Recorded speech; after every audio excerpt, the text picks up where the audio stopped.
Sometimes, I may sound a little bit sarcastic and a little bit, cynical doon ho sa pagiging pagkapiloso po at kuminsan mapaglaro. Ibig sabihin mapaglaro mga bossing, a little bit sabihin ho na, life is not gonna be serious and sometimes you take it lightly. You gotta be angry sometimes, you gotta be happy. And sometimes you have to give all the emotions na hindi ho masyadong dating ho parang sabihin na ho natin simulado agad. What do I mean by that? Madali hong mabasa. Iwas na ho natin sa topic na yan. Alam ho mga bossing, kahapon, sabi nga ho natin, sa mga balita, kung kayo magbabasa ng mga balita, depende ho sa mga jaring binabasa niyo. Malalaking jaring, malit na jaro. I respect all of them, but the nature and the style, sometimes, doon ho nakikita ho natin. Apparently, isa pa ho natin mag-analyze. I'm a believer of a true blue journalism, and being a product of a true blue, syempre, you have to be a true blue journalist. What does it mean? You follow the sets of ethics, the principles, and fundamentals na kinakailangan ng pagiging mamamahayan. I'm not in the business of teaching people, but if you're listening to us, mass communication or journalism graduates or anybody na hindi naman ho nag-aaral ng journalism, I guess you ought to know. And just in case you want to know, and if you want to know, well, you're on the right station listening to Bitag Live. Alam nyo, there is also what we call the yellow journalism, and then if you're a yellow journalism type, it means that yellow journalism is something that, how will I say it? The yellow submarine, the yellow submarine, the yellow submarine. Kaya mong hanapin? Yellow submarine. Hindi niya kayang hanapin. Okay. Medyo naglalaro lang ho tayo because here's a mellow yellow. And dami ho. Anything that's something to do about yellow. I love yellow colors, but I don't wear them. I'm sorry. If you happen to see sa aming booth, this is yellow. Yeah, this is yellow. That's yellow. Nothing to do with my program. That is yellow. Yellow. This is green. This is okay. That's red. That's blue. That's the mellow yellow.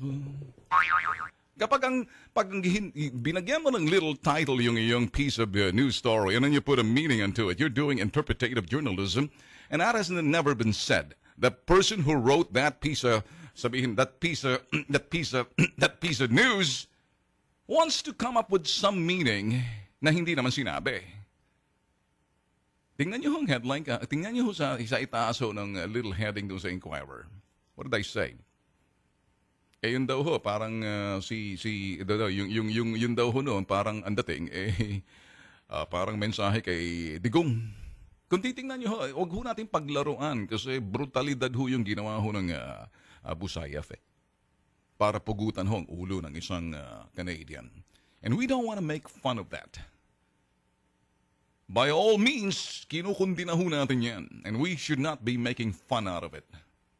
But if you use that, pag ginamit mo yung sinasabing balita, pinapalabas mo, para bang ang dating, parang kay Duterte yun, na kaya pinugutan ng ulo, sangkaterbang mga pulpul at bobo kayo. You understand? Bumalik nga uli kayo sa sinasabing School of Journalism. Siguro kinakailang School of Journalism ng Malacanang. Remember before I said that? Bakit mo sasabihin na parang ang dating, kaya pinugutan ng ulo, parang panghahamon, o doon yung kay Duterte. Anong kinalaman ni Duterte, mga bossing? Let's just get this thing straight. Alright? Tingnan nyo ha. Pag hindi ko magagalit at sasabihin ho natin, kadilawan yung sinasabi sa yellow type journalism. Ngayong araw, inilabas ho nila na parang kumuha ho sila ng sinasabing somebody would have to speak on behalf of the, whatever, Abu Sayyaf or any group for that matter na parang sasabihin, kaya daw ginawa nila intended para kay Digong. Mga sangkaterbang mga ob-ob pala kayo. Sino ba nakaupo kasalukuyan? Sino ho ba nakaupo kasalukuyan? Di ho ba mga yellow? Mellow, yellow. Sino ho bang malimit na mga sinasabing dilaw? Alam niyo ho, panahon ho ni Cory, marami hong mga pumasok ho sila na naniniwala ho sila doon sa sinatayan.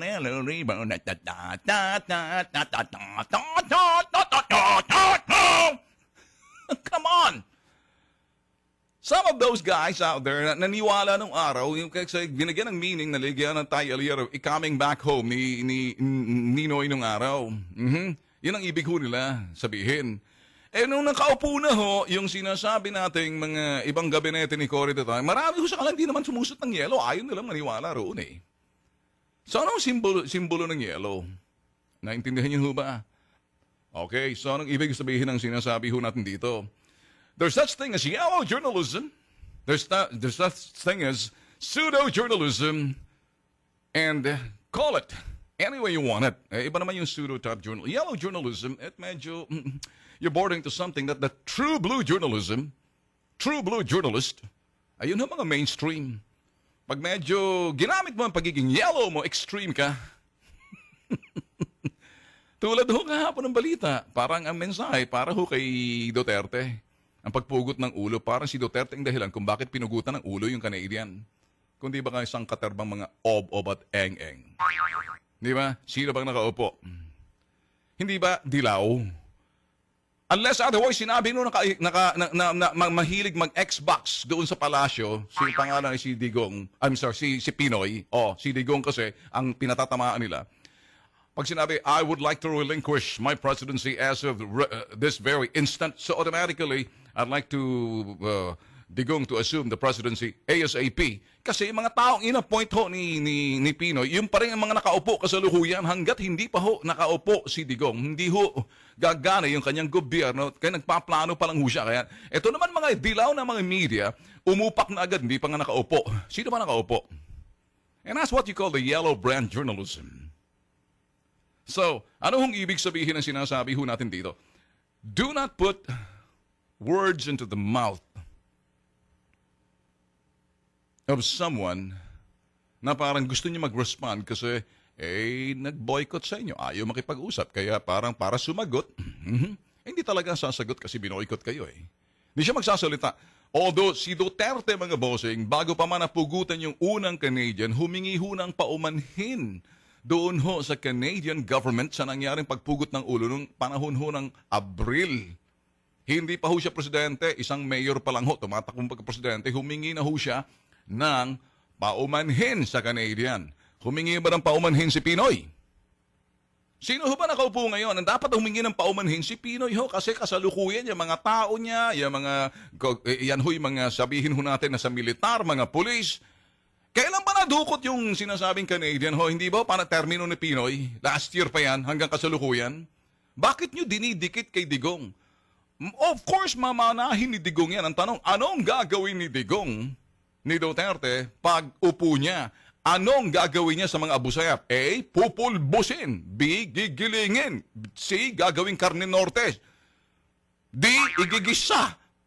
E, lalagyan ng paminta. Lalagyan ng toyo, lalagyan ng bawang, sibuyas. Ang sarap, ano? Kakagutom. Kumain na ba kayo? Siguro that's what they want to hear.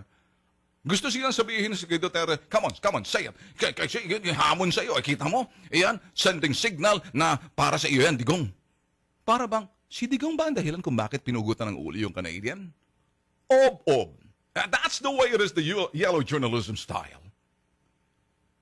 Kung tutusin, pabaon kay Pinoy yung ulo ng pobreng Canadian na walang magawa at kasalukuyan, nag-aantay na lang lumayas at hanggat nandyan umuupo at ninanamnam hanggang sa huling sandali sa palasyo, sasaluin at mamanahin at ang tatamaan ang collateral damage, hindi pa nakaupo yung pobre. Si Digong, am I defending Digong? Am I on the mouthpiece? No, I'm analyzing what a yellow journalism is all about. Get it straight! Malinaw? Twitter, sabi ko ni Medel. Am I angry? No, it's not. Hanapin mo nga yung mellow yellow. Hanapin mo lang yung mellow yellow. Ha? Sige. Ha? Sabi ni Medel, Idol, asar pamor. Ha. Ganda na music.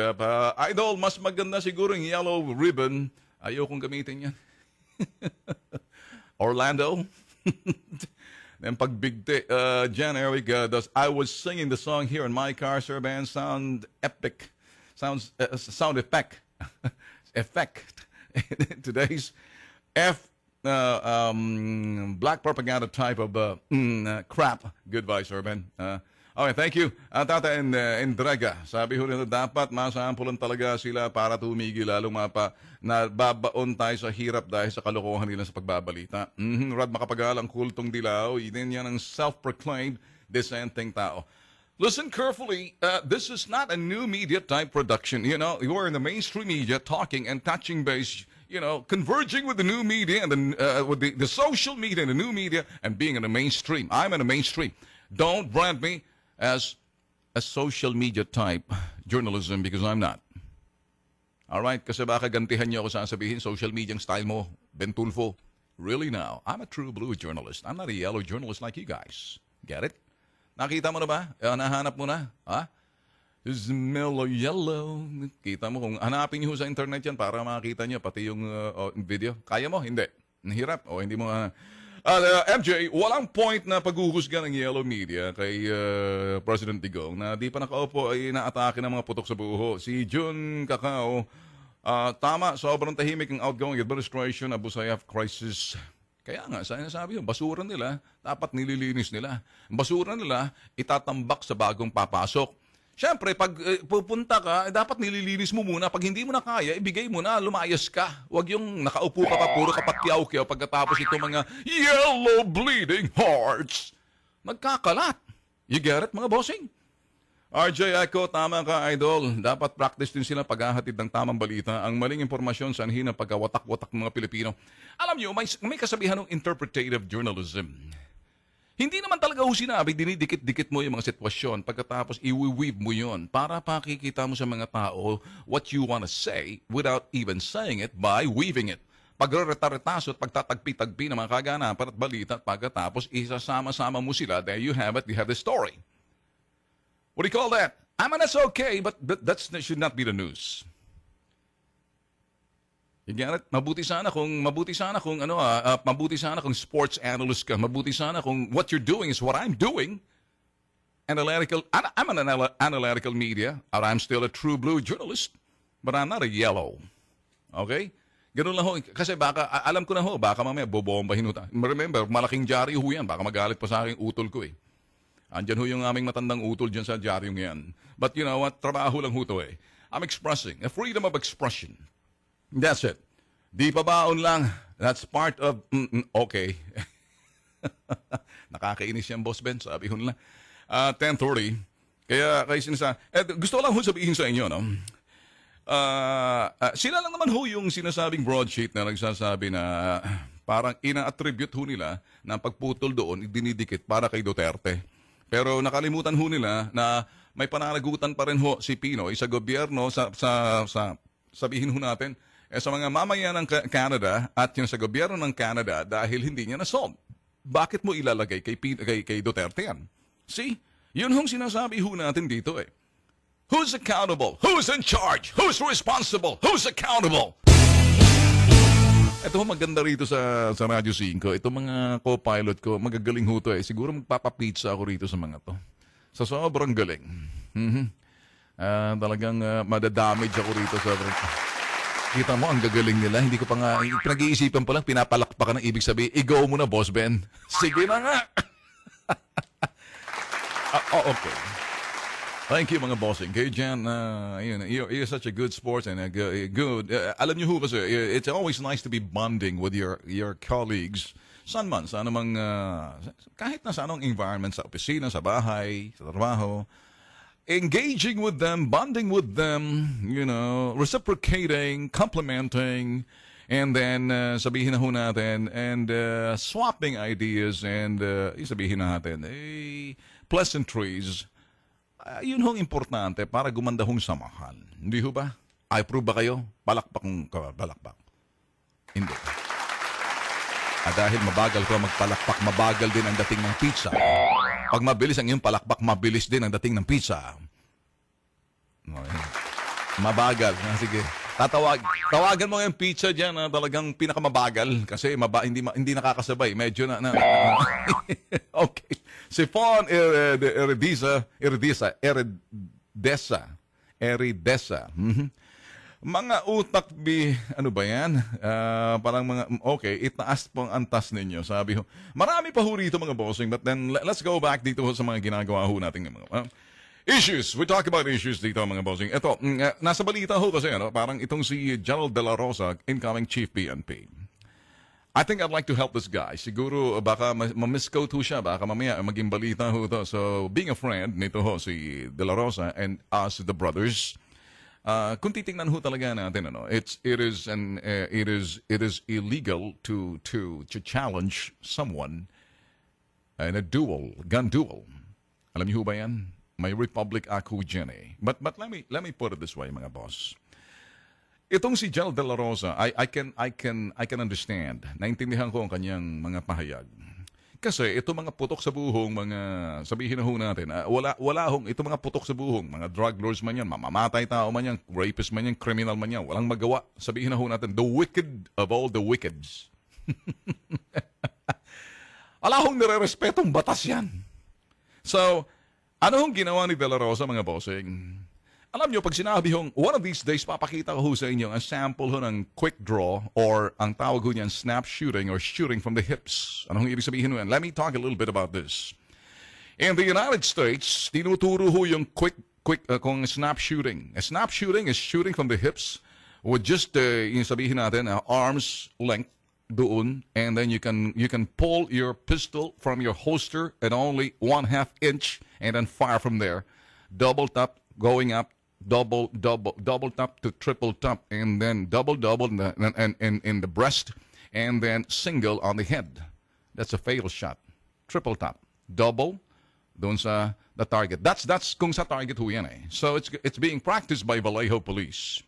Bakit ho pinapractice yun ng mga Vallejo Police yung snap shooting, which I called a quick draw. The Western type ng araw, draw. Pag sinabing draw, bunot! Okay, ganon. So, ano ang topic ho natin dito? De La Rosa challenges the drug lords to a gun duel. Quick draw. Quick draw is a style sa FBI back in the 60s. Using yung 380 snub nose. Yun, there's an art there na ang bunot nyo ho, wala na hong from the hips, you shoot. Papak. Mabilis ho yan. Yan, sana kanina eh. Pipitikin na kita. Babawiin ko ng pizza. Okay, anyway. So, that's it. So, sabi ho ni De La Rosa, hinamon niyo ho yung mga drug lords to a gun duel. Sabi niyo, quick draw. Sa US, at the present time, in a modern time, it's called snap shooting. Snap. Now, the snap shooting is basically, sila ho, wala, kung baga, hammerless na ho yung baril. It's a pistol, hammerless. It's fully loaded and ready to just ready to fire. Wala ka nang kakasa. You don't need a cock. So, yun ho. So, it's either you're gonna use, sabi ho natin, Smith & Wesson, yun hong pistol which I have, caliber, sabi ho natin, caliber 40. With 10 rounds plus one on the barrel, it's 11. It's a compact, easy to do a snap shooting there. So, ito hong sinasabi ni De La Rosa, paghahamon niya ho, hinahamon niya ho mga drug lords dito sa duelo na lang. Ano hong bakit niya ho hinahamon? Kasi, parang nakakaloko ho kasi alang pakundangan ang kanilang paghahamon din ho kay De La Rosa para sabihin, maglagay ba naman ng 1 bilyon pabuya sa ulo ni Duterte mga kay De La Rosa? Sabi ni De La Rosa, hindi naman ho tatakot mamatay eh. Ngayon, para mabwisit, although pag titingnan ho talaga natin, I can forgive him for challenging these scumbags and lowlifes na mga drug lords sa munti na to challenge him to a quick draw. So, quick draw, which is, I think maganda, why don't I invite you to do some snap shooting with arm length distance? Harap-harapan para sigurado tayo. Walang malayuan kasi pang western yun eh. Mahahaba yung mga baril. Pag yung compact, ganun. Sigurado walang mananalo dito kay De La Rosa. General De La Rosa, when it comes to quick draw, I can sense na siya ho'y train siguro ng mga US cops na more or less pinapractice ho nila. Ang quick draw kasi, it's being done, or snap shooting is done at arm's length.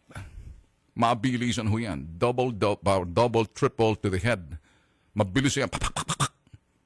And it's a constant practice harap ng salamin ho yan. There's an art there. You shoot from the hips with only an inch or half an inch dun sa above the holster. Do not put it up. The killer part of that is when you put, pak, pang ulo na. So that's the way it is. So, sino ho mga tinuturuan niya, mga FBI, fully understood that a snap shooting or a quick draw nung araw. Now it's snap shooting. Snap. So, I'm sure na kaya hinamon De La Rosa kasi itong mga lingwahe, itong mga putok sa buho na walang pakundangan ng hahamon na lalagay siya ng ulo. Sabi niya, para matigilan lang tayo mga putok sa buho, hinahamon ko kayo ng quick draw na lang eh. Diyan sa munti. Kasi pag lahat kayo, pila kayo, isa-isa kayo, ako laban isa-isa, pila, titingnan na kung sino matutumba. Ang bawat isang matutumba diyan, akong panalo, yung inyong 1 bilyon na makukuha ko, idodonate ko para sa mga mahihirap. Easy. Malakas ang ano nito eh. Malakas ang talagang loob nitong si De La Rosa, which means praktisado to eh. I'd like to be with this guy one of these days para medyo makita ko rin yung kanyang bilis. Let's time it a little bit in the seconds. So, siguro, Chief PNP, I'm gonna come and visit you and let's see, para medyo ma-practice mo ng mabilisan by using a speed clock from your holster para makita natin, and then yung sasabihin na, para bago mo gagawin yan, which I know that you will win. Kasi mga putok sa buho na yan, ang galing yan, sniff ng shabu, ikaw quick draw. Sila, sniff shabu, ikaw quick draw. Okay, mananalo ka. Sila, snap shabu, hindi ba? Sniff shabu, ikaw quick draw. Kasi ipon mo kung 10 o 20 na drug lord yan, mga Chino, sa loob ng munti, hahamunin niya. I'll glad to cover the event. I'll put a camera sa all the angles and from the holster, from the top view, side view to the left, at kung sinong bubulagta dyan, kung saan tama, titingnan ko, and then I will declare dead. Now, next. Stretcher. Okay, next. Next. Ready. Okay, next. Okay, stretcher. Okay, next. Hindi na ako malalaban. Maubos mo kami. Hindi, usapan natin to eh. Anong gusto nyo? Bitayin kayo na mag-isay kayo 2 beses? O gusto nyo lumaban at least kahit na paano may chance pa kayo? What about that? That's the language of the guy. Sinasalita niya lang hong lingwahe ho nito mga putok sa buhong, tinatakot ho sila. Hindi lang tinatakot, kundi binubuisit ho sila. Walang pakundangan. Tahasan ho. Ang paghahamon ay ilalagay ho ng bounty 1 bilyon piso sa ulo ni Digong pati kay Chief PNP. Ako, pinagagaan ko lang ho eh. I can understand my art. There's an art for a quick draw and a snap shooting na with precision and marksmanship and speed. Speed ho kailangan dito eh. Kung hindi ka praktisado, you are already signing a death warrant pag ikay haharap because kumuha ka na ng magandang kabaong para sa iyo. Kasi you will not stand kung ang naghahamon ay quick draw, which means he fully understood the art and technology and how to do it. Now, why am I talking about this? One of these days, papakita ko sa inyo ang quick draw na I'll do it myself. Pero sa firing range. And you'll see where the target is hit, including the positioning and the stands necessary to execute it right. And I would love to see the Chief PNP. Chief PNP, I'll come and visit you one of these days, and let's talk. And let me see, silently, I'll see if I can coach you a little bit and see if you can coach me something. Let's exchange, let's reciprocate, let's engage. Let us swap and let us complement and supplement what we can in the terms of using technology. In that way, the higher probability of succeeding and then winning the pot of 1 billion pesos i-donate sa mga mahihirap. How about that? Oh, man. Now, okay. All right, 55 after 10, si Ben Tulfo. I'm enjoying this day. What a day. I love this job. Okay. Incoming Finance Chief ho ng Department of Finance. Sabi niya ho, talagang lilinisin niya ho ang Bureau of Customs. I want you to say it, Cesar, what's his name again? Cesar Dominguez. Cesar Dominguez, incoming Secretary of Finance. Sa ilalim mo ng Secretary of Finance, you have the Revenue Generating Bureau ng gobyerno, ang BIR, at saka ang Customs. Maduguho sa Customs. And ito ang pinakatiwali na ahensya. I'm going to tell you this. Once upon a time, mga bossing, we were inside the Bureau of Customs trying to help person na iniipit ho sa loob ho ng Bureau of Customs. Marami na hong cut doon. Nagkabakbakan ho, nagkaliparan ng tuhod, siko. Hindi lang ho dyan. At saka siko, at saka spinning back kick and side kick, bagsakan mga bossing. And I happen to be there. And I know na meron ho silang CCTV ron sa Bureau of Customs. Ilabas nyo na kasi para makita. Ayoko ho yung maraming sinasatsat kami ho. Nilabas lang ho namin, parang dehado ho kami that time. Binantaan ho kami ng IBC 13 kapag you'll be in trouble. We were so much in trouble back then in 2006. Matatanggalan ho kami ng show.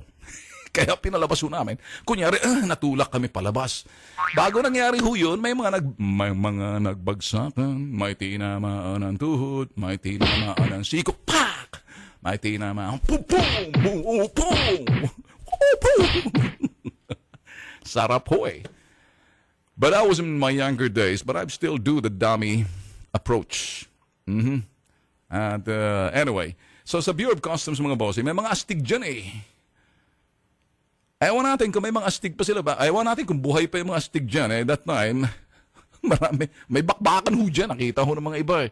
Ako naman ho, mas maganda pakita nyo sa sa publiko na lang. Baka nakatago kami, pinalabas ho namin, edited version nga lang. Story lang kami, hindi ho. We're not there to create a story and become a story. Sometimes we become the story. Pero mas maganda siguro palabas nyo na.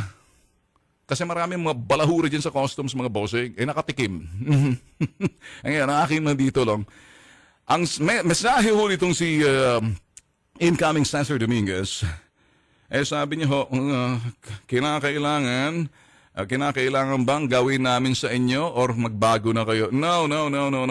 Say it this way, incoming Secretary of Finance, Cesar Dominguez, you better shape up or get shipped out. I don't give a threat. I give a command. If it's a threat, so be it. How about that? And then execute it. The BOC Commissioner. Ganun lang. Mas magandang usapang, you gotta have a big balls, steel balls, not a jackstone balls. Alam niyo yung jackstone? Ako, nung bata ako, naglalaro ng jackstone kay Wanda. Ngayon ay yung sister kong si Wanda. Pinipitik ang tenga ko ni Mon. Sabi, kalalaki mo lalaro ko ng jackstone. Siyempre, babae, ate ko yun, laro ako, jackstone. That was a little ball of jackstone. Wow, what a big ball of baseball. Pag tinamaan ka sa ulo niya, pag hindi basag yung bungo mo eh. O, hindi ho ba? You need to have big balls there to execute. You better shape up or get shipped out. I am not threatening you. I'm giving a command. You better, in this kind of business of Bureau of Customs, there are three things that you can do. I lead, you follow, or get the F out of the way. Wow, Leah Yakoka. Wala na ho kaming oras. See you tomorrow. Adios.